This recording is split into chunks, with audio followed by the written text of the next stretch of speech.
అది 1987 జూలై 30వ తారీఖున ఇండియాకి శ్రీలంకకి మధ్యన ఒక ట్రీటీ అగ్రిమెంట్ సైన్ చేయడం జరిగింది. ఆ అగ్రిమెంట్ ద్వారా పిఎం రాజీవ్ గాంధీకి గార్డ్ ఆఫ్ హానర్ బిరుదు లభించింది. కానీ అదే రోజు సడన్ గా శ్రీలంకన్ ఆర్మీ పరేడ్ లో రాజీవ్ గాంధీ పర్యటిస్తున్నప్పుడు ఒక సోల్జర్ రాజీవ్ గాంధీని చంపడానికి ప్రయత్నించాడు. కానీ లక్కీగా రాజీవ్ గాంధీ ఆ రోజు బతికి బయటపడ్డాడు. అది జరిగిన 4 ఏళ్ల తర్వాత రాజీవ్ గాంధీ మీద మరొక అటాక్ జరిగింది. కానీ దురదృష్టవశాత్తు రాజీవ్ గాంధీ ఈసారి ప్రాణాల్ని కాపాడుకోలేకపోయాడు. ఆ ఇన్సిడెంట్ కూడా శ్రీలంకతో ఒక కనెక్షన్ ఉంది. 1991 మే 21వ తేదీన తమిళనాడులోని శ్రీపెరుంబుదూర్ అనే డిస్టిక్ లో ఒక ఎలక్షన్ ర్యాలీ జరిగింది. రాజీవ్ గాంధీ ఆ ర్యాలీకి చేరుకున్న కొద్దిసేపట్లోనే ఒక సూసైడ్ బాంబర్ ద్వారా రాజీవ్ గాంధీ చనిపోవడం జరిగింది. రాజీవ్ గాంధీ అసాసినేషన్ కి పాల్పడింది ఒక సూసైడ్ ఫీమేల్ బాంబర్. ఆమె పేరు తాను. ఆ తర్వాత ఇంటెలిజెన్స్ వారు ఇన్వెస్టిగేషన్ చేస్తే తేలింది ఏంటంటే ఆ అసాసినేషన్ చేసింది ఎల్టీటీ వారని. కానీ ఈ ఎల్టీటీ ఎవరు? వాళ్ళు శ్రీలంకలో ఉన్నా గానీ ఇండియాలోని ప్రైమ్ మినిస్టర్ ని చంపేంత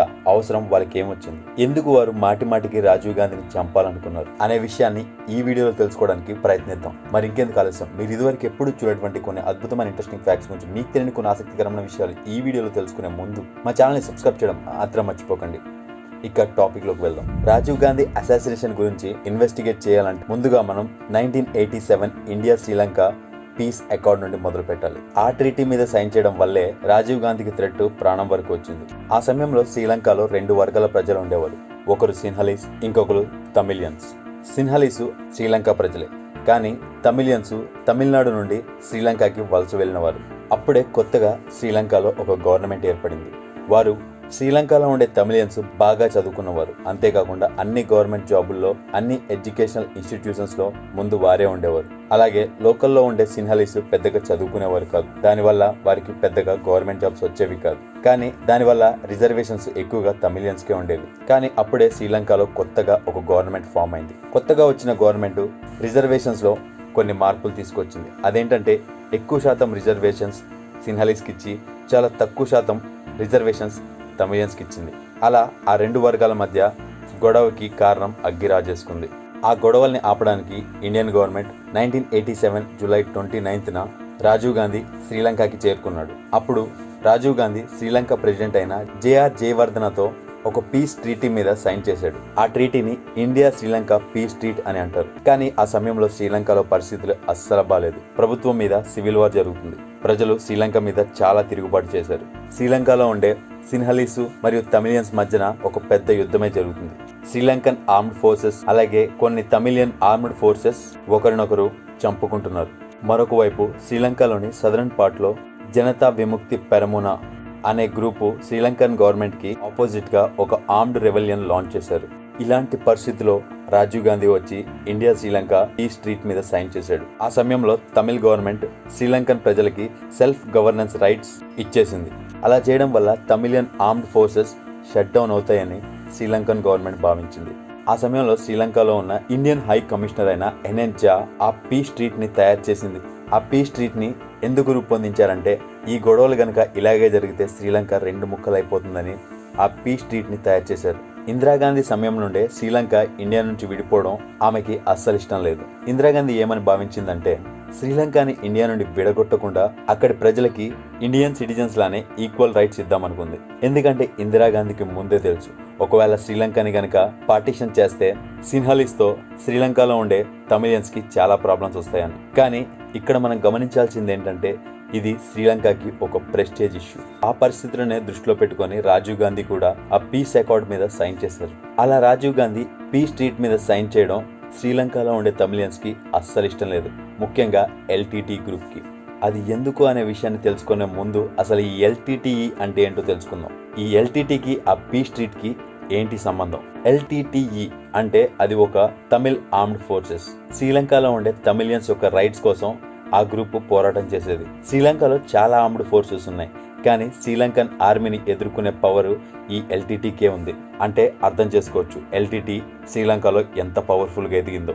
ఈ ఆర్మ్డ్ ఫోర్సెస్ ఎక్కువగా శ్రీలంకలోని నార్థన్ మరియు ఈస్టర్న్ తమిళియన్స్ ఉండే పార్ట్స్ లో వాళ్ళ యొక్క ఆపరేషన్స్ చేస్తూ ఉండేవారు. ఆ గ్రూప్ కూడా శ్రీలంకని 2 ముక్కలుగా చేసి తమిళ్స్ ఉండే శ్రీలంకని సపరేట్ దేశాన్ని చేయాలనుకున్నారు. ఆ ఎల్టీటీఈ గ్రూప్ యొక్క లీడర్ పేరు వెల్లుపల్లి ప్రభాకరన్. ఎప్పుడైతే రాజీవ్ గాంధీ శ్రీలంక వెళ్లి ట్రీటీ మీద సైన్ చేశాడో అప్పుడు వెల్లుపల్లి ప్రభాకరన్ శ్రీలంకలో లేడు. ఒకవేళ ప్రభాకరన్ ఆ సమయంలో శ్రీలంకలో ఉండుంటే ఏదో ఒక మిలిటరీ ఆపరేషన్ చేసి ఆ ట్రీటీ మీద సైన్ చేసేవాడే కాదు. ఆ సమయంలో ప్రభాకరన్ శ్రీలంకలోని కొలంబియాలో లేడు, తమిళనాడులోని చెన్నైలోనూ లేడు. అతను ఆ సమయంలో ఢిల్లీలోని ఒక 5 స్టార్ హోటల్లో ఉన్నాడు. ఆ ట్రీటీ మీద సైన్ చేసే 5 రోజుల ముందే అతను ఢిల్లీ వచ్చాడు. అతను ఒకటే సిద్ధాంతాన్ని నమ్మాడు. శ్రీలంకలో ఉండే తమిళియన్స్ బాగుపడాలంటే ఖచ్చితంగా శ్రీలంకని డివైడ్ చేసి తమిళియన్స్ కి సపరేట్ కంట్రీ కావాలనుకున్నాడు. కానీ రాజీవ్ గాంధీ చేసిన పీస్ ట్రీటీ అగ్రిమెంట్ కొన్ని రోజుల వరకే తమిళ్లోని శ్రీలంకన్ ప్రజలకు ఫేవర్ గా అనిపించింది.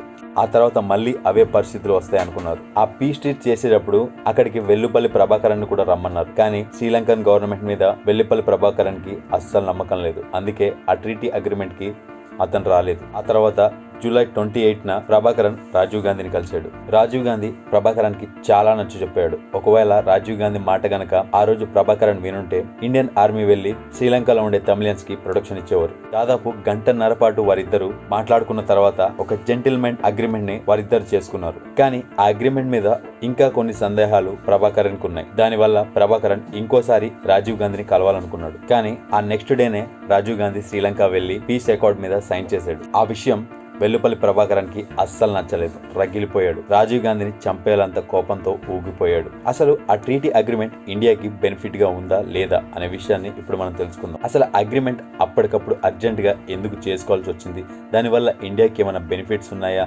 లేకపోతే బాగా ఆలోచించే ఆ అగ్రిమెంట్ ని చేశారా అనే విషయాన్ని మనం తెలుసుకోవాలంటే ముందుగా మనం చరిత్రలోకి వెళ్ళాలి. అది ఎక్కడి నుండి అంటే శ్రీలంకలో ఈ కాన్ఫ్లిక్ట్ ఎక్కడి నుండి మొదలైందో అక్కడి నుండి మొదలు పెట్టుకుంటూ రావాలి. 1987లో శ్రీలంకలో కంటిన్యూ అవుతున్న గొడవలకి ఇండియాకి సంబంధం ఎప్పటి నుండో ఉంది. 1947లో ఇండియాకి ఇండిపెండెన్స్ వచ్చిన 1 సంవత్సరం తర్వాత అంటే 1948లో శ్రీలంకకి ఇండిపెండెన్స్ వచ్చింది.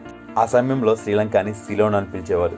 ఆ సమయంలో శ్రీలంకలోని వర్కింగ్ ఫీల్డ్స్ లో పనిచేయడానికి ఇండియా నుండి తమిళ్ వర్కర్స్ శ్రీలంకకి వలస వెళ్లారు. వారిని ఇండియన్ తమిళ్స్ అని పిలిచేవారు. ఇక అప్పటికే శ్రీలంకలో ఉండే ప్రజల్ని సిలోన్ పీపుల్ లేదా సిన్హాలీస్ అని పిలిచేవారు. ఆ సమయంలో శ్రీలంకలో సిన్హాలీస్ కంటే తమిళియన్స్ ఎక్కువగా ఉండడం వల్ల శ్రీలంక మీద పట్టు సాధించి అన్ని రంగాల్లో తమిళియన్సే ముందున్నారు. అప్పటి నుండే శ్రీలంకలో ఉండే సిన్హాలీస్ కి శ్రీలంకన్ తమిళియన్స్ మీద భయం ఉండేది. వీరు ఎప్పటికైనా మా నుండి శ్రీలంకని లాగేసుకుంటారని. దానివల్లే అప్పటి నుండి సిన్హాలీస్ మెల్లిమెల్లిగా తమిళియన్స్ ని తొక్కేయడం మొదలుపెట్టారు. శ్రీలంకకి ఇండిపెండెన్స్ వచ్చిన తర్వాత శ్రీలంకలో ఓటు వేయడానికి ఇండియన్ తమిళ్స్ కి హక్కు లేకుండా లాగేసుకున్నారు. అంతేకాకుండా 1956లో శ్రీలంకన్ గవర్నమెంట్ శ్రీలంక యొక్క అఫీషియల్ లాంగ్వేజ్ తమిళ్ని తీసేసి సిన్హలీ భాషను పెట్టింది. ఆ తర్వాత 1972లో ఈ స్టోరీకి ఒక ట్విస్ట్ వచ్చింది. 1972లో శ్రీలంకలో ఒక కొత్త రాజ్యాంగం ఏర్పడింది. దానివల్ల అప్పటి వరకు సిలోన్ అని పిలువబడే కంట్రీకి శ్రీలంక అనే పేరు వచ్చింది. అంతేకాకుండా బుద్ధిజం ని శ్రీలంక యొక్క ప్రైమరీ రిలీజియన్ గా డిక్లేర్ చేశారు. కానీ అప్పటికే శ్రీలంకలో తమిళ్ పాపులేషన్ బాగా పెరిగిపోయింది. వారి బాధలు శ్రీలంకలో ఎవ్వరూ పట్టించుకోవట్లేదు. అలా శ్రీలంకలో తమిళియన్స్ యొక్క స్ట్రగుల్స్ నుండి పుట్టుకొచ్చినాయే తమిళియన్ ఆర్మ్డ్ ఫోర్సెస్. ఆ గ్రూపుల్లో ఒకటే ఎల్టీటీఈ. 1976లో వెల్లుపల్లి ప్రభాకరన్ సిన్హలీస్ కి అగెనిస్ట్ గా శ్రీలంకలో ఒక ఆర్మ్డ్ ఫోర్స్ ని స్థాపించుకున్నాడు. శ్రీలంకలో ఉండే తమిళియన్స్ యొక్క జీవితాలు బాగుపడాలంటే ఎల్టీటీఈ బ్యాక్ బోన్ గా ఉండాలని భావించాడు. ఈ ఎల్టీటీఈ ఫార్మేషన్ వల్ల శ్రీలంక పాలిటిక్స్ లో చాలా మార్పులు వచ్చాయి. అలా 1980s కి వచ్చినప్పటికల్లా ఎల్టీటీఈ శ్రీలంకలోనే అతిపెద్ద మిలిటరీ ఆర్గనైజేషన్ గా మారింది. అలా తమిళ్లో రెబల్స్ గా ఉండే ఇతర మోడరేట్ ఆర్గనైజేషన్ ని ఎల్టీటీఈ అంతం చేసింది. ఆ సమయంలో తమిళనాడులో కూడా శ్రీలంకన్ తమిళియన్స్ కి సపోర్ట్ గా చాలా ర్యాలీలు జరిగాయి. దాని కారణంగా ఇండియన్ గవర్నమెంట్ కూడా శ్రీలంకన్ తమిళియన్స్ ని సపోర్ట్ చేయడానికి ప్రెషర్ మీద పడింది. దానివల్ల ఇండియా పైకి శ్రీలంకకి సపోర్ట్ చేస్తున్నా గానీ లోపల ఎల్టీటీఈకి ఆర్మ్స్ ప్రొవైడ్ చేయడం గానీ ట్రైనింగ్ ఇవ్వడం గానీ ఇంటర్నల్ గా చేస్తూ ఉండేది. ఆ విషయాన్ని ఇండియన్ టుడే మ్యాగజైన్ ఎడిటర్ అయిన శేఖర్ గుప్తా బయట ప్రపంచానికి తెలియజేశాడు. అతను ద కాన్స్పిరసీ ఆఫ్ సైలెన్స్ అనే ఒక ఆర్టికల్ ని టైమ్స్ ఆఫ్ ఇండియాలో ప్రచురించి ఆ విషయాన్ని పబ్లిక్ చేశాడు. ఆ ఆర్టికల్ ఎంత డిస్ట్రక్టివ్ గా మారిందంటే దానివల్ల ఇండియన్స్ కి శ్రీలంకన్స్ కి అలాగే శ్రీలంకలో ఉండే తమిళియన్స్ కూడా ఎటువంటి లాభం లేకుండా పోయింది. ఇండియన్ ఏజెన్సీస్ ద్వారా ట్రైనింగ్ తీసుకుంటున్న ఎల్టీటీఈ జూలై 1989లో ఒక పెద్ద స్టంట్ చేశారు. అదేంటంటే వారు ఆ రోజున శ్రీలంకన్ ఆర్మీలో ఉండే ఒక 13 సీనియర్ మోస్ట్ ఆర్మీ ఆఫీసర్స్ ని చంపేశారు. ఆ ఇష్యూ వల్ల శ్రీలంకన్ గవర్నమెంట్ కి ఒళ్ళు మండిపోయింది. శ్రీలంకన్ తమిళియన్స్ మీద ఆ ప్రభావం శ్రీలంక గవర్నమెంట్ శ్రీలంక తమిళియన్స్ మీద చూపించింది. శ్రీలంకలోని తమిళ్స్ ఉండే పార్ట్స్ లో ఎక్కడ చూసినా అల్లర్లు మొదలయ్యాయి. దాదాపు ఒక నెల పాటు అల్లర్లు అలాగే కొనసాగాయి. దానివల్లే ఆ నెలని బ్లాక్ జూలై అని కూడా అంటారు. ఆ తర్వాత శ్రీలంకలో సివిల్ వార్ స్టార్ట్ అయింది. దాని ప్రభావం వల్ల శ్రీలంకన్స్ తమిళియన్స్ ఎక్కడ కనపడితే అక్కడ కాల్చి చంపడం మొదలు పెట్టారు. దాని భయానికి శ్రీలంకలో ఉండే తమిళియన్స్ వేల కొద్ది సంఖ్యలో చిన్న చిన్న ఓడలేసుకొని ఇండియాకి వలస రావడం మొదలు పెట్టారు. ఆ సిచ్యువేషన్ లో ఎల్టీటీఈ ఇక లాభం లేదని మేం శ్రీలంకలో తమిళియన్స్ ఉండే ప్రాంతాన్ని మొత్తం సపరేట్ కంట్రీ కావాలని పోరాటం చేయడం మొదలు పెట్టాడు. ఆసక్తికరమైన విషయం ఏంటంటే శ్రీలంకలో జరుగుతున్న ఆ సివిల్ వార్ యొక్క ప్రభావం ఇండియన్ పాలిటిక్స్ మీద బాగా ప్రభావం చూపింది, బాగా ఇంపాక్ట్ చూపించింది. 1987 నుండే శ్రీలంక మీద ఇండియన్ గవర్నమెంట్ అన్ని ఆప్షన్స్ ని అనలైజ్ చేయడం మొదలుపెట్టింది.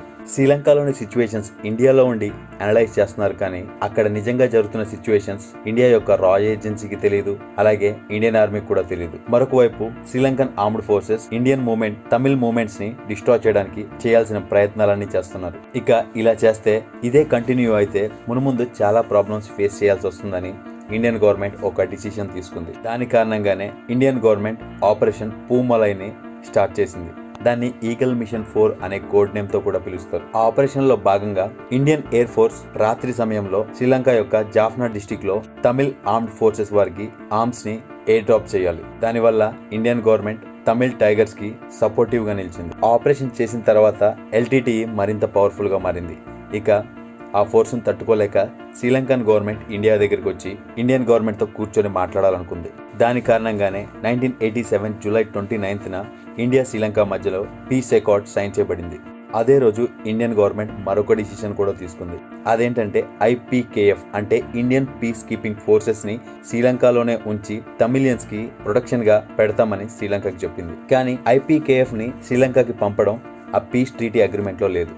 కానీ ఇటువంటి ఫ్రెజైల్ సిచ్యువేషన్ లో రాజీవ్ గాంధీ ఆ డిసిషన్ ఎందుకు తీసుకున్నాడు? ఆ పీస్ ట్రీటీ మీద సైన్ చేసే ఒక్కరోజు ముందే కొలంబియాలో చాలా అల్లర్లు జరిగాయి. మరుసటి రోజు శ్రీలంక ప్రెసిడెంట్ యొక్క ఇల్లును కూడా తగలబెట్టేశారు.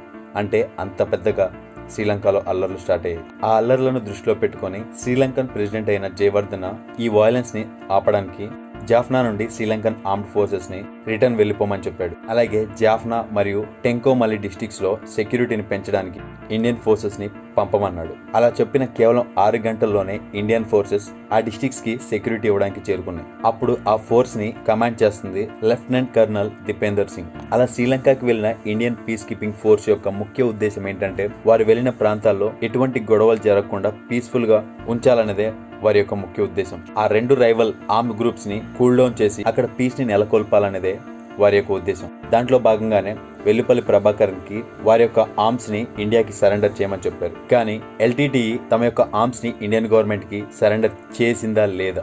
1987 ఆగస్టు 3న ప్రభాకరన్ ఢిల్లీ నుండి శ్రీలంకలోని జాఫ్నా డిస్టిక్ కి చేరుకున్నాడు. వచ్చిన వెంటనే ఎల్టీటీఈ యొక్క ఆర్మ్స్ మొత్తం ఇండియన్ గవర్నమెంట్ కి హ్యాండ్ ఓవర్ చేస్తానని చెప్పాడు. ఆ నెక్స్ట్ డే ప్రభాకరన్ ఆర్మ్స్ ని ఇండియన్ గవర్నమెంట్ కి ఇచ్చేశాడు కూడా. కానీ ఆగస్ట్ 21న ఏం జరిగిందని ప్రభాకరన్ ఇండియన్ గవర్నమెంట్ కి ఆర్మ్స్ ఇవ్వడం ఆపేశాడు. దానివల్ల ఇండియన్ పీస్ కీపింగ్ ఫోర్సెస్ శ్రీలంకలో అల్లర్లను ఆపడానికి వెళ్లి వారే అక్కడి యుద్ధంలో ఇరుక్కున్నారు. 21 ఆగస్టున వెల్లుపల్లి ప్రభాకరన్ కి ఒక ఇన్ఫర్మేషన్ వచ్చింది. అదేంటంటే ఇండియన్ రా ఏజెన్సీ సీక్రెట్ గా శ్రీలంకకి ఆర్మ్స్ ని ప్రొవైడ్ చేస్తుందని. దానివల్లే Prabhakaran Indian peace keeping forces కి ఆర్మ్స్ ఇవ్వడం ఆపేశాడు. అంతేకాకుండా ఎల్టీటీఈ ఇతర దేశాల సహాయంతో మళ్లీ ఆర్మ్స్ తెప్పించుకోవడం మొదలుపెట్టారు. కానీ శ్రీలంకలో ఇరు దేశాల మధ్యన మాటలు ఇంకా జరుగుతూనే ఉన్నాయి. శ్రీలంకలోని తమిళ్ డామినేటెడ్ రీజన్స్ లో రీజనల్ అడ్మినిస్ట్రేషన్ ఎస్టాబ్లిష్ చేయడానికి ఎఫర్ట్స్ కూడా చేయడం మొదలుపెట్టారు. కానీ ఆ గ్యాప్ లో ఎల్టీటీఈలోని పొలిటికల్ వింగ్ లోని ఒక లీడర్ తిలిపాన్ అనే వ్యక్తి ఆమరణ నిరాహార దీక్షకు పూనుకున్నాడు. అతను పీస్ ట్రీటీ అకార్డ్ ని అమలు చేయాలని ఆమరణ నిరాహార దీక్షని మొదలుపెట్టాడు. కానీ దురదృష్టవశాత్తు నిరాహార దీక్ష చేసిన 12వ రోజునే తిలిపాన్ చనిపోయాడు. దానివల్ల శ్రీలంకలో అల్లర్లు మళ్లీ మొదలయ్యాయి. దానివల్ల Indian peace keeping forces credibility కూడా శ్రీలంకన్ తమిళియన్స్ లో తగ్గిపోయింది. ఈ ఇన్సిడెంట్ ఇంకా చల్లబడక ముందే శ్రీలంకన్ గవర్నమెంట్ 17 ఎల్టీటీఈ మిలిటెంట్స్ ని అరెస్ట్ చేసింది. ఇక ఆ దెబ్బతో ఎల్టీటీ మిలిటెంట్స్ ఇండియా శ్రీలంకకి సపోర్ట్ చేస్తుందని ఇండియాకి యాంటీగా మారిపోయారు. ఇక అప్పుడు ఎల్టీటీ ఇండియా కంట్రోల్ నుండి పూర్తిగా బయటకు వచ్చేసింది. ఇక అప్పటి నుండి LTT Indian peace keeping force తోటే యుద్ధం చేయడం మొదలుపెట్టింది. నిన్నటి వరకు మాటమంతి చేసుకున్న వారితోటే ఇవాళ గొడవకు దిగే సిచ్యువేషన్. ఇండియన్ గవర్నమెంట్ కూడా ఇండియన్ పీస్ కీపింగ్ ఫోర్సెస్ ని LTTEతో యుద్ధం చేయమని చెప్పింది. ఇండియాలో ఉండే అన్ని నేషనల్ పార్టీస్ కలిపి ఆ డిసిషన్ ని తీసుకున్నాయి. కానీ ఆ సమయంలో తమిళనాడులోని DMK పార్టీ మాత్రం శ్రీలంకలోని తమిళియన్స్ కు మాత్రమే సపోర్ట్ చేసింది. 1987 అక్టోబర్ 22న తమిళనాడులో రైల్ రోకో ప్రొటెస్టులు కూడా చేశారు. వారందరూ శ్రీలంక నుండి IPKF ని వెనక్కి వచ్చేయాలని ప్రొటెస్టులు చేశారు. ఇండియాలోని అన్ని పొలిటికల్ పార్టీస్ ఒకవైపు ఉంటే తమిళనాడు మాత్రం ఒకవైపు నిలిచింది. ప్రభాకరం ఏమనుకున్నాడంటే ఇంకొన్ని రోజులు ఇండియన్ పీస్ కీపింగ్ ఫోర్సెస్ గనక శ్రీలంకలో ఉంటే వారు LTTEనే లేకుండా చేస్తారని అనుకున్నాడు. దాని కారణంగానే శ్రీలంకన్ గవర్నమెంట్తో కలిసిపోవాలనుకున్నాడు. ఆ తర్వాత 1989 జనవరి 2న శ్రీలంకలో ఎలక్షన్స్ జరిగాయి. అప్పుడు రాణా సింగి ప్రేమదాస శ్రీలంకకి కొత్త ప్రెసిడెంట్ గా ఎన్నికయ్యాడు. ప్రేమదాస గవర్నమెంట్ LTTEతో చేతులు కలిపి వారికి సపోర్ట్ చేయడం మొదలుపెట్టింది. ఆ తర్వాత ఇండియాలో 1989కి లోక్సభ ఎలక్షన్స్ జరిగాయి. రాజీవ్ గాంధీని ఓడించి VP సింగ్ కొత్త ప్రైమ్ మినిస్టర్ గా ఎన్నికయ్యాడు. VP సింగ్ గవర్నమెంట్ శ్రీలంకలోని ఇండియన్ పీస్ కీపింగ్ ఫోర్సెస్ ని వెనక్కి వచ్చామని చెప్పాడు. 1990 24 మార్చిన ఫైనల్లీ శ్రీలంకలోని Indian peace keeping forces India వచ్చేసాయి. అలా శ్రీలంక వెళ్లిన ఇండియన్ పీస్ కీపింగ్ ఫోర్సెస్ మొత్తం యుద్ధంలో 1245 మంది ఆర్మీ జవాన్లని ఆ రైడ్స్ లో పోగొట్టుకుంది. కానీ ఇండియన్ పీస్ కీపింగ్ ఫోర్సెస్ శ్రీలంకలో LTTEని మాక్సిమం అంతం చేసేశారు. ఆ తర్వాత ఇండియాలో మళ్ళీ లోక్సభ ఎలక్షన్స్ స్టార్ట్ అయ్యాయి. అప్పుడు LTTE వారు మళ్ళీ రాజీవ్ గాంధీ గవర్నమెంట్ కనుక వస్తే LTTEకి చాలా ప్రాబ్లం అవుతుందని వెల్లుపల్లి ప్రభాకరన్ భావించాడు.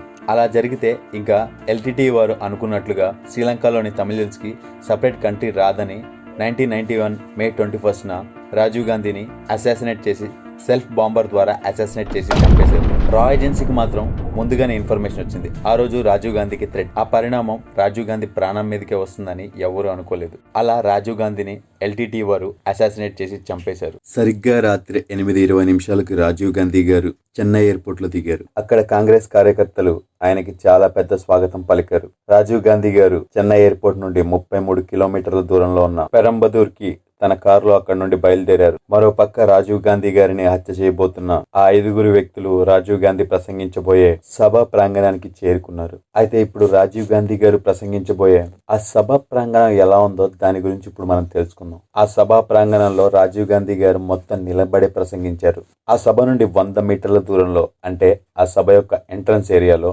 రాజీవ్ గాంధీ గారి యొక్క తల్లి ఇందిరాగాంధీ యొక్క విగ్రహం ఉంటుంది. రాజీవ్ గాంధీ గారు ఆ సభా ప్రాంగణానికి చేరుకోగానే ముందుగా ఇందిరాగాంధీ గారి విగ్రహానికి దండం పెట్టుకుని ఆ సభా ప్రాంగణంలోకి ఆ రెడ్ కార్పెట్ గుండా స్టేజ్ మీదకి వెళ్లి ప్రసంగిస్తారు. బాగా దగ్గరలో లేడీస్ కూర్చోడానికి ఒక సెక్షన్ ఉంటుంది. అక్కడ మహిళలు కూర్చొని ఆయన యొక్క ప్రసంగాన్ని వినొచ్చు. రెడ్ కార్పెట్ కి ఇరువైపులా అంటే లేడీస్ సెక్షన్ తర్వాత నుండి మిగతా ప్రజలు నిలబడే సెక్షన్. అయితే రాజీవ్ గాంధీ గారు ఆ రెడ్ కార్పెట్ గుండా స్టేజ్ కి వెళ్లే మార్గంలో ఆ రెడ్ కార్పెట్ కి లెఫ్ట్ వైపు ఆనుకొని ఆ ఏరియాలో రాజీవ్ గాంధీ గారికి స్వాగతం పలకడానికి అక్కడ 21 మంది ఉంటారు. వారిలో 3 రాజీవ్ గాంధీ గారి మీద పూలమాల వేస్తారు. మిగతా 18 మందిలో కాంగ్రెస్ కార్యకర్తలు అలాగే కొంతమంది జర్నలిస్టులు ఉన్నారు. అక్కడే వాళ్ళ పక్కనే 2 మహిళలు కూడా ఉంటారు. ఆ 2 మహిళల్లో ఒక విద్యార్థిని ఉంటుంది. రాజీవ్ గాంధీ గారికి ఒక పద్యాన్ని వినిపించడానికి ఆ విద్యార్థిని అక్కడ ఉంచారు. ఆ అమ్మాయి పేరే కోకిల. ఆ అమ్మాయి పక్కనే ఆ అమ్మాయి యొక్క పేరెంట్ ఉంటుంది. అలా మొత్తంగా 23 మందిని ఆ రెడ్ కార్పెట్ ఏరియాలో రాజీవ్ గాంధీ గారిని వ్యక్తిగతంగా కలుసుకోవడానికి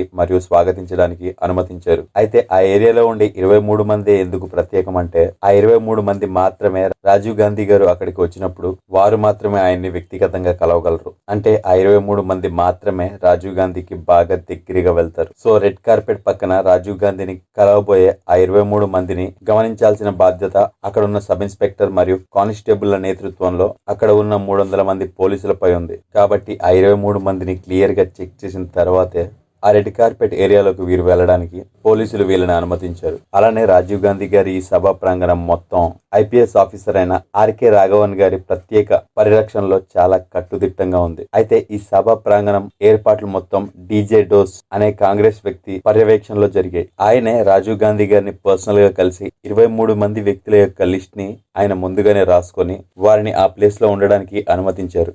అయితే రాజీవ్ గాంధీ గారిని చంపడానికి ఆ 5 వ్యక్తుల్లో శివరాజన్, హరిబాబు అనేవారు జర్నలిస్టులుగా ఫోటోలు తీయడానికని పోలీసులు వీరిద్దరిని పూర్తిగా చెక్ చేసిన తర్వాత వీరిద్దరూ ఆ రెడ్ కార్పెట్ ఏరియాలో ఎంటర్ అయ్యారు. మిగతా 3 మహిళలైన నళిని, ధను, శుభ వీళ్ళ ముగ్గురులో నళిని మిగతా ఇద్దరికి హెల్పర్ గా ఉంటుంది. మిగతా 2 సూసైడ్ బాంబర్స్. అయితే వీళ్ళ ముగ్గురు ఆ 23 మంది ఉన్న ఆ రెడ్ కార్పెట్ ఏరియాలోకి వెళ్ళాలి అనుకుంటారు. ఎందుకంటే వారికి తెలుసు ఆ ఏరియాలో ఉన్న 23 మంది మాత్రమే రాజీవ్ గాంధీ గారిని వ్యక్తిగతంగా కలుసుకోగలరు. కానీ ఒకవేళ అక్కడికి వెళ్తే తన ఒంటికి చుట్టు పెట్టుకున్న బాంబులతో పోలీసులకు దొరికిపోతామేమో అని వారు భయపడ్డారు. దానివల్ల వారు అక్కడికి వెళ్ళలేకపోతారు. ఆ తర్వాత నళిని, శుభ అటు నుండి లేడీస్ విభాగంలోకి వెళ్లి అక్కడ కొంతసేపు కూర్చుంటారు. కానీ డెన్మోయి రాజరత్నం మాత్రం వెళ్ళదు. ఎలాగైనా రాజీవ్ గాంధీ గారిని చంపాలని రెడ్ కార్పెట్ పక్కన ఆ 23 మంది ఉన్న ప్లేస్ కి ఎలాగైనా వెళ్లాలని ప్రయత్నిస్తూ ఉంటుంది. ఎందుకంటే ఆమెకు తెలుసు ఆ ఏరియాలోకి వెళ్లి నిలబడితేనే రాజీవ్ గాంధీ గారిని కలుసుకోగలమని. కానీ అక్కడికి వెళ్లాలంటే ఫుల్ గా పోలీస్ చెకింగ్ ఉంది. సో